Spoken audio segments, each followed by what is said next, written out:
নমস্কার।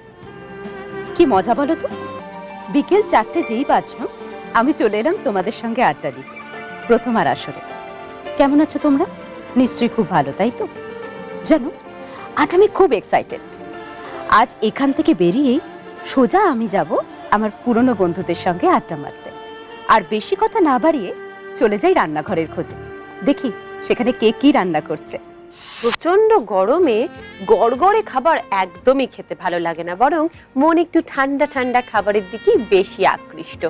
আজকেও রঙ্গনদা তোমাদের এই গরমের জন্য একটা ঠান্ডা খাবার কিছু শেখাবেন, কিন্তু খাবারটা কি সেটা আজকে আমি নিজে বলবো না, বরং রঙ্গনদাকেই রেখে নিই। হ্যালো, রঙ্গনদাকে আরেকবার তোমাদের সঙ্গে ইন্ট্রোডিউস করিয়ে দিই। রঙ্গনদা কন্টিনেন্টাল ক্যাটারিং সার্ভিসেসের কর্ণধার এবং নিজে একজন প্রফেশনাল শেফ।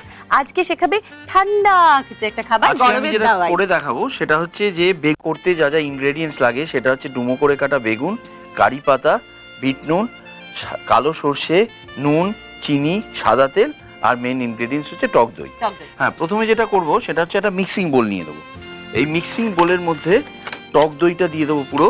এবার এর মধ্যে একটু বিট নুন পরিমাণ মতো, একটু চিনি সুইটেন করার জন্য। হ্যাঁ, আমরা যদি বেশি মিষ্টি খেতে চাই তাহলে চিনিটা একটু বেশি দিতে হবে, আদারওয়াইজ চিনিটা কম। রঙ্গনদা, বিট নুন এবং নরমালি এই নুনটা কেন? বিট নুন থেকে একটা খুব সুন্দর ফ্লেভার আসে। আচ্ছা। হ্যাঁ, প্লাস একটু শার্প টেস্ট হয়। আচ্ছা, টক টক। তো এবার টক দইটাকে ভালো করে বিট করব। বিট করে নেব। তুমি এটা বিট করো, ততক্ষণে আমি কড়াইটা চাপিয়ে দিই। গ্যাস জ্বালিয়ে এবার এর মধ্যে আমি সাদা তেলটা দিয়ে দেবো। তেলটা গরম হলে এর মধ্যে আমি আগে বেগুনটাকে ভেজে নেব, ভেজে নিতে হবে। তারপরে কারি পাতা আর সর্ষে ফোড়ন দেবো। তেলটা গরম হয়ে গেছে, এবার আমি বেগুনটা ছেড়ে দেবো। ওকে, বেগুনটা হালকা করে ভেজে নেবো, খুব কড়া ভাবে লাল করে ভাজার প্রয়োজন নেই। এটা ভাজা হয়ে গেছে, এবার আমি বেগুনটাকে এর মধ্যে ডাইরেক্ট দিয়ে দেবো। সাউথে মানে সাউথ ইন্ডিয়াতে যেহেতু প্রচন্ড গরম, মেইনলি কি এটা গরমের থেকে রেহাই হিসেবে মানে দাওয়াই হিসেবে? হ্যাঁ, সেটা তো অবশ্যই। তার কারণ হচ্ছে যে যে টক দইটা খুব কুলিং এফেক্ট আছে।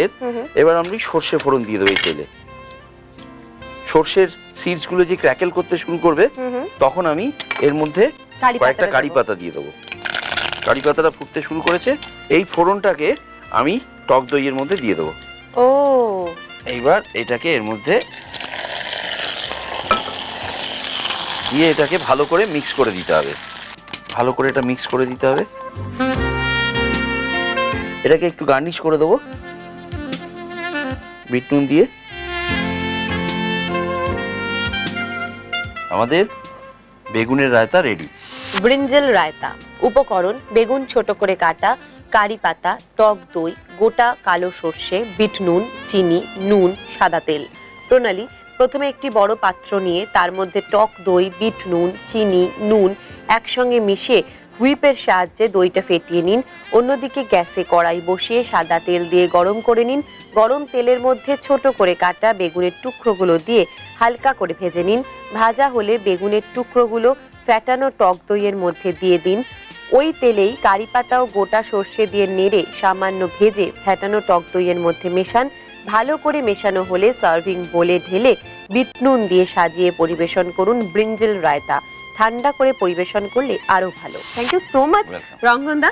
রায়তার মতন অত্যন্ত গুরুত্বপূর্ণ একটা জিনিস, যেটা আমাদের ধারণা ছিল জাস্ট এমনি কাঁচা মানে ওই শসা, টমেটো, কাঁচা লঙ্কা, পেঁয়াজ দিয়ে ফেটিয়ে করা যায়, সেটা দিয়ে তেলে ফেলে দিয়ে অন্যান্য সবজি দিয়েও ইম্প্রোভাইজ করে করা যায়, সেটা তুমিই শেখালে। তার জন্য once again thank you so much.